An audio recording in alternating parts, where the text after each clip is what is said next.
Titanic అంటే almost అందరికీ ఐస్‌బర్గే గుర్తొస్తుంది. టైటానిక్ షిప్ ఐస్‌బర్గ్‌కి తగిలి మునిగిపోయిందని మనం అనుకుంటాం.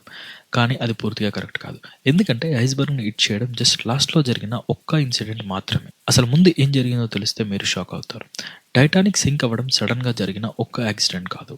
ఇది ఒక చిన్న తప్పు వల్ల జరిగిన డిజాస్టర్ కాదు. వరుసగా జరిగిన కొన్ని పొరపాట్ల వల్ల ఈ పెద్ద ట్రాజెడీ జరిగింది. ఇంత దూరం ఈ వీడియో చూస్తున్నారంటే మీకు ఈ మిస్టరీ నచ్చే ఉంటుంది. సో వెంటనే మన ఛానల్‌ని సబ్స్క్రైబ్ చేసుకొని నోటిఫికేషన్ ఆన్ చేయండి. ఎందుకంటే ఈ వీడియోలో మనం ఆ 5 క్రూషియల్ మిస్టేక్స్ గురించి డీటెయిల్‌గా డిస్కస్ చేద్దాం. ఏప్రిల్ 10, 1912లో టైటానిక్ జర్నీ స్టార్ట్ అయింది. అప్పట్లో అది వరల్డ్‌లో బిగ్గెస్ట్ ప్యాసింజర్ షిప్. ఇంత పెద్ద షిప్ అప్పటి వరకు ఎవరు చూడలేదు. సైజులో ఒకటే పెద్దగా ఉండడం కాదు. లోపల లగ్జరీ, టెక్నాలజీ మరియు డిజైన్ చూస్తే ఇది ఒక పెద్ద అచీవ్‌మెంట్‌లా ఉంది. అందుకే చాలామంది దీన్ని ద వండర్ షిప్ అని పిలిచేవారు. న్యూస్ పేపర్స్‌లో కూడా ద అన్సింకబుల్ షిప్ అని కాన్ఫిడెంట్‌గా రాశారు. సో ప్యాసింజర్స్‌కి ఎలాంటి భయం లేదు. ఎందుకంటే ఇది ఒక లగ్జరీ ట్రిప్ అని అనుకున్నారు. సేఫ్టీ గురించి ఎక్కువ డీప్‌గా ఆలోచించాల్సిన అవసరం లేదని ఫీల్ అయ్యారు. బట్ అక్కడే ఒక పెద్ద ప్రాబ్లమ్ స్టార్ట్ అయింది. అదే the first mistake, design of the ship, looks versus safety. టైటానిక్‌ని డిజైన్ చేసిన ఇంజనీర్స్ చెడ్డవాళ్ళు కాదు. వాళ్ళకి ఎక్స్పీరియన్స్ ఉంది. క్యాలిక్యులేషన్స్ కూడా కరెక్ట్‌గానే చేశారు. రిస్క్స్ ఉన్నాయని వాళ్ళకి కూడా తెలుసు. కానీ డెసిషన్స్ తీసుకున్న టైంలో ఇంజనీర్స్ మాత్రమే కాదు, కంపెనీ మేనేజ్మెంట్ కూడా చాలా స్ట్రాంగ్‌గా ఇన్వాల్వ్ అయింది. మేనేజ్మెంట్ మెయిన్ ఫోకస్ ఏంటంటే షిప్ చాలా ఇంప్రెసివ్‌గా కనిపించాలి, లగ్జరీగా ఉండాలి అండ్ స్పీడ్‌గా వెళ్ళాలని. సో ఇంజినీర్స్ మీద ప్రెషర్ పెట్టి మరి సేఫ్టీ కన్నా లుక్స్ మరియు స్పీడ్ మీద ఎక్కువ ఫోకస్ చేసేలా చేశారు. అక్కడే ఫస్ట్ తప్పు స్టార్ట్ అయింది.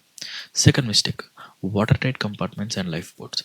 టైటానిక్‌లో వాటర్ టైట్ కంపార్ట్మెంట్స్ ఉన్నాయి, అది నిజం. కానీ అవి షిప్ హైట్ కన్నా తక్కువ హైట్‌లో డిజైన్ చేశారు. ఒక కంపార్ట్మెంట్‌లో వాటర్ ఎక్కువ అయితే అది పక్క కంపార్ట్మెంట్‌లోకి ఈజీగా వెళ్ళిపోతుంది. పేపర్ మీద ఈ డిజైన్ సేఫ్‌గా ఉన్నా రియల్ యాక్సిడెంట్‌లో ఇది సరిపోలేదు.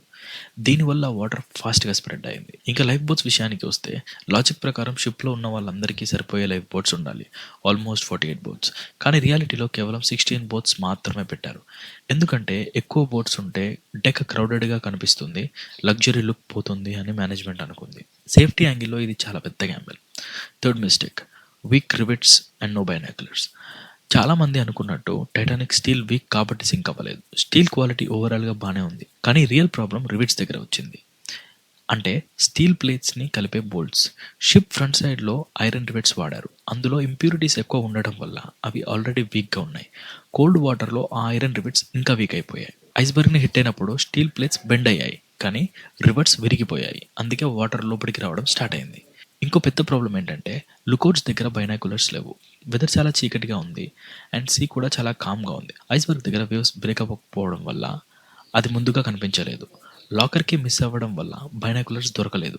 సో ఐస్‌బర్గ్ చాలా లేట్‌గా కనిపించింది. Fourth mistake, ignoring warnings. Titanic వెళ్తున్న రూట్‌లో ఐస్‌బర్గ్స్ ఉన్నాయని పక్క షిప్స్ లైక్ ఎస్ఎస్ మిసాబా ముందే వార్నింగ్ మెసేజ్ పంపించాయి. ఈ సైడ్ చాలా డేంజరస్, ఐస్ ఎక్కువ ఉంది అని క్లియర్‌గా చెప్పారు.